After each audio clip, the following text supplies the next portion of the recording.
आखिर लड़की का घर है कौन सा? रश्मि, मैंने तुम्हें कितनी बार बताया है, मेरे तैयार होने से पहले मेरा नाश्ता तैयार हो जाना चाहिए। शादी के 25 सालों बाद भी मुझे क्यों बार बार एक ही बात बतानी पड़ती है? रश्मि, तुम्हें क्या है? तुम तो आराम से घर पर रहोगी, मुझे काम पर जाना पड़ता है। तुम हो कि हमेशा बेवकूफ़ों जैसी हरकत करती हो। अगर तुम ये जानबूझकर करती हो तो याद रखना, मुझसे बुरा कोई नहीं होगा। आज भी विजय का पारा चढ़ा हुआ था। इन कटु शब्दों में अपना गुस्सा उतारते हुए, गीला तौलिया कुर्सी पर फेंकते हुए विजय गुस्से से रश्मि की तरफ देखने लगा। रश्मि के लिए विजय का यह बेवजह का गुस्सा कोई नई बात नहीं थी। वह महीने में 3-4 बार ऐसे ही रश्मि पर बरस पड़ता था।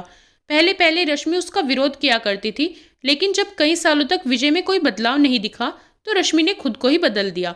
अब विजय के कुछ भी कहने से रश्मि को कोई फर्क नहीं पड़ता था। विजय की हर बात वो चुपचाप सिर नीचे झुकाए सुन लेती थी। इतना सब होने के बावजूद रश्मि विजय के साथ रहती थी, क्योंकि उसे अपनी बेटी की फिक्र थी। और वह जाती भी तो कहाँ, अपने बूढ़े हो चुके माँ बाप को इस उम्र में परेशान करना वह नहीं चाहती थी। समाज और लोग क्या कहेंगे, यह भी तो उसे देखना था। वह इतनी पढ़ी लिखी भी तो नहीं थी कि खुद जाकर कोई नौकरी कर सके और अपना और अपनी बेटी का पालन पोषण कर सके। शादी के पहले 5 साल तक रश्मि ने पूरी कोशिश की थी कि विजय को बदला जाए, लेकिन फालतू का गुस्सा करना और बाद में रश्मि को भला बुरा कहना, यह मानो जैसे उसकी आदत बन गई थी। कोई भी वाद विवाद होता तो विजय सीधा रश्मि को बोल देता, अगर मैं तुम्हें अच्छा नहीं लगता तो क्यों नहीं चली जाती अपने मायके, क्यों रहती हो मेरे साथ। रश्मि को अब अपनी फिक्र नहीं थी, उसको फिक्र थी तो बस अपनी शादी लायक हो रही बेटी की। रश्मि नहीं चाहती थी कि पति पत्नी के झगड़े की वजह से शालू डिस्टर्ब हो। शालू की पढ़ाई पूरी हो चुकी थी, उसके लिए अब शादी के रिश्ते आने लगे थे। कई रिश्तों को शालू ठुकरा चुकी थी। 2-3 महीने बाद एक अच्छा रिश्ता आया। रिश्तेदारों और पहचान के लोगों ने भी लड़के के बहुत गुणगान किए थे। विजय एक शाम अपनी बेटी के पास बैठकर उसे बताने लगा, शालू बहुत अच्छा लड़का है, पढ़ा लिखा है, बड़ा घर है, बहुत अच्छी नौकरी है। ऐसे रिश्ते बार बार नहीं आते बेटा, इस बार मना मत करना। शालू अपने पिता से ज्यादा बात नहीं करती थी, शायद डरती थी या शायद नफरत करती थी, लेकिन आज वो अपनी पूरी हिम्मत इकट्ठा कर बोली, मुझे अभी शादी नहीं करनी है पापा, मैं नौकरी करना चाहती हूँ, खुद अपने पैरों पर खड़ी होना चाहती हूँ। हाँ तो उसमें क्या बड़ी बात है, मैंने लड़के से बात की है, वह तुम्हें किसी बात के लिए नहीं रोकेगा। तुम शादी के बाद भी नौकरी कर सकती हो, वह तुम्हें नौकरी के लिए परमिशन दे देगा। विजय बोला, मेरी नौकरी करना या ना करना उसकी परमिशन पर क्यों डिपेंड रहेगा पापा? शालू ने पूछा। मैं कह रहा हूं ना, तुम्हें किसी भी चीज की कमी नहीं होगी वहाँ, ऐसे रिश्ते बार बार नहीं आते, इसे ठुकरा मत, बहुत खुश रहोगी तुम वहाँ। विजय बोला, पापा क्या मैं उतनी ही खुश रहूंगी जितनी मम्मी इस घर में खुश है? शालू ने तंज कसते हुए कहा। आज तुम्हारी जबान कुछ ज्यादा नहीं चल रही? विजय गुस्से से आंखें बड़ी करते हुए बोला, पापा मुझे शादी ही नहीं करनी है, क्योंकि शादी के बाद अगर वह लड़का आपके जैसा निकला तो मैं क्या करूंगी?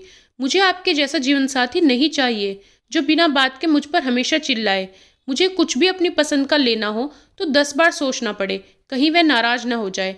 मेरी तबीयत कैसी भी हो उसे परवाह ना हो, रोटी थोड़ी सी मोटी बन जाए तो घर सर पर उठा ले, उसकी चेकबुक ना मिले तो भी मेरा ही दोष निकाले और हर छोटी मोटी बात पर मुझे मायके जाने के लिए कहे। शालू ने अपना दिल खाली करते हुए पापा से सब कह दिया। विजय का गुस्सा 7वें आसमान पर था, लेकिन उसके मुंह से एक भी शब्द नहीं फूट रहा था। वो शालू की बातें सुन रहा था। शालू उतना ही बोलकर चुप नहीं हुई। आज पहली बार वह अपने पापा के सामने इतना कुछ बोल रही थी। पापा, आपने माँ के साथ हमेशा गलत व्यवहार किया है। आप अपने ऑफिस का गुस्सा बिना सोचे समझे माँ पर उतार देते हैं, कभी इस बात की परवाह भी नहीं करते कि उन्हें कैसा लगता होगा। आपकी बातें सुन सुन माँ ने अपना स्वाभिमान खो दिया। विजय आज पहली बार अपने किए बर्ताव को महसूस कर पा रहा था। वो इतना ही बोल पाया, जो तुम्हारा मन है वो करो, मैं तो इतना बुरा हूं ना? शालू ने विजय का हाथ पकड़ा और बोली, पापा मुझे सिर्फ एक सवाल का जवाब दे दो, क्या आप चाहोगे कि मेरा पति आपके जैसा हो? अगर आपका जवाब हाँ है तो कर दीजिए मेरा रिश्ता आज ही, और ना है तो मुझे आत्मनिर्भर बनने दीजिए। विजय कुछ भी ना बोल पाया और वहां से चुपचाप बाहर चला गया। आज उसे रश्मि के सामने जाने में शर्म आ रही थी। चलते चलते उसकी आंखों से आंसू बह रहे थे। विजय ने आज से अपने आप को बदलने का निश्चय किया। अगले दिन से रश्मि ने अपने पति में काफी बदलाव देखा। वह सोचने लगी कि जो हिम्मत शालू ने दिखाई है, वह हिम्मत अगर मैं पहले ही दिखा देती तो शायद आज परिस्थिति कुछ और होती। अब शालू पढ़ लिख कर अच्छी नौकरी करने लगी थी और 3 साल बाद उसके लिए एक अच्छा रिश्ता आया और उसकी विदाई पर विजय बोला, बेटा, तू हमेशा खुश रहेगी क्योंकि तेरा पति तेरे बाप जैसा नहीं है। विजय की यह बात सुनकर रश्मि और शालू की आंखों से आंसू बहने लगे। दोस्तों, हमारे समाज में औरतों को भले ही देवी का दर्जा दिया जाता है, लेकिन वह स्वतंत्रता नहीं दी जाती जो उन्हें देनी चाहिए। उन्हें बचपन से ही बताया जाता है कि वह पराया धन है। स्कूल से आने में देर हो जाए तो पिटाई मिलती है। मोबाइल पर बातें करते हुए दिख जाए या खिड़की से झांकते हुए दिख जाए तो शक किया जाता है। माँ बाप का घर तुम्हारा नहीं है, पति का घर ही तुम्हारा घर है। जीवन भर यह बातें बता बता कर उन्हें ससुराल भेज दिया जाता है और एक दिन किसी छोटे मोटे झगड़े में ससुराल वालों से उन्हें सुनना पड़ता है कि इस घर को छोड़ दो और मायके चली जाओ। अब आप ही बताओ दोस्तों, ऐसी लड़कियों का सच्चा घर कौन सा है? आखिरकार वह किस घर को कहे अपना?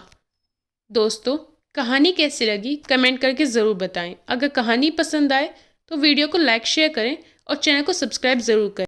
धन्यवाद दोस्तों।